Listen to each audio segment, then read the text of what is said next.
Let's bring in media mogul and CNBC contributor Tom Rogers. He's editor-at-large at Newsweek, former executive chairman of Engine Gaming and Media. You got a lot of other former titles too, Tom, so we'll skip those. Otherwise, it'll be the whole segment. Great to have you with us, as always. Thank you. You've been a long-time Netflix bull, and I'm just wondering if you think they should just say, you know what, we have won. Do you feel like you have been proven right, given what all the other streamers have reported in their quarters?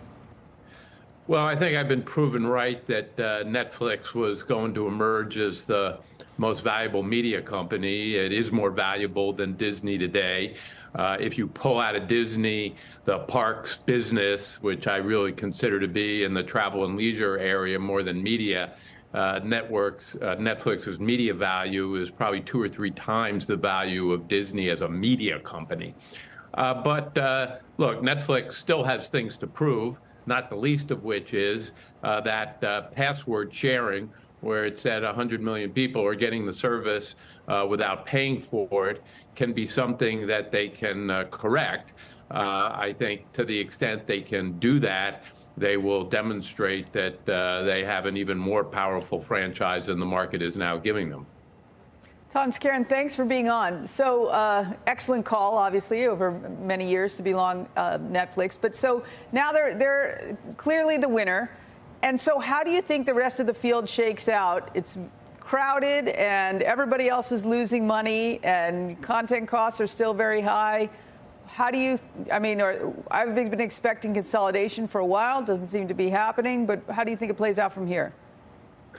Well, Netflix has developed 3 moats, I think, that make it very difficult for others to emerge on the same level. They have an enormous content spend where the other traditional media companies are having to pare back. They have a phenomenal international distribution as well as international production play. And that international global play they have is one that allows them to have much more ability to create value beyond the U.S., where the others are very stuck in terms of some U.S.-centric assets. And then they have enormous cash flow already, something we debated on this show many times. Would they ever be cash flow positive? They're projecting $3.5 billion this year. Compare that to Disney over the last year, which lost about $4 billion in cash on its streaming efforts.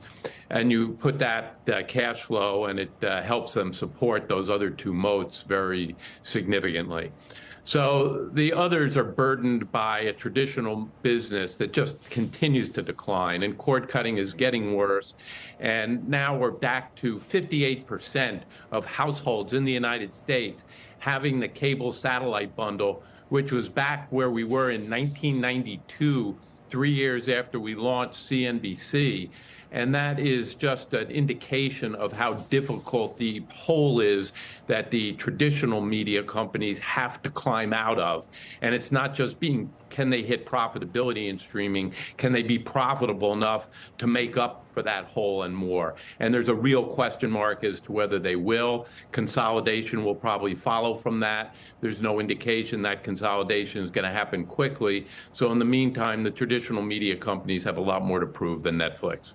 It's interesting, Tom, because you've been skeptical of Disney for a while, and it sounds like you're very skeptical specifically of its streaming business. What is it really the legacy business that is preventing it from seeing its streaming potential because it's bogged down by that balance sheet that's laden with debt? Or what is it? Because when Disney announced that they were going to get into the streaming game, everybody thought, oh, they have this amazing content a library of content, I should say. And so who can catch up to Disney on that front? What happened to that? Well, Disney does have a phenomenal library, and that library has value. Warner Brothers has a phenomenal library as well, and that has value. But as David Zaslav, the CEO of Warner Brothers Discovery, said recently, 5 shows on HBO represent 90% of their viewing.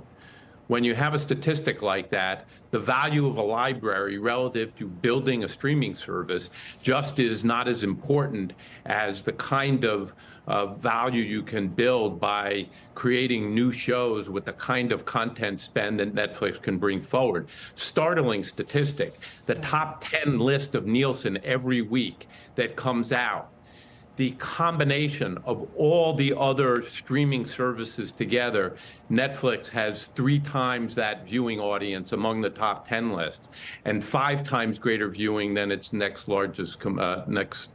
biggest competitor in terms of viewing share. So there's just an awful lot there that they're burdened in terms of the existing business, Netflix on a whole other plane. And I think while the assets these other companies have are valuable, they didn't turn out to be as valuable in the streaming world as many initially thought.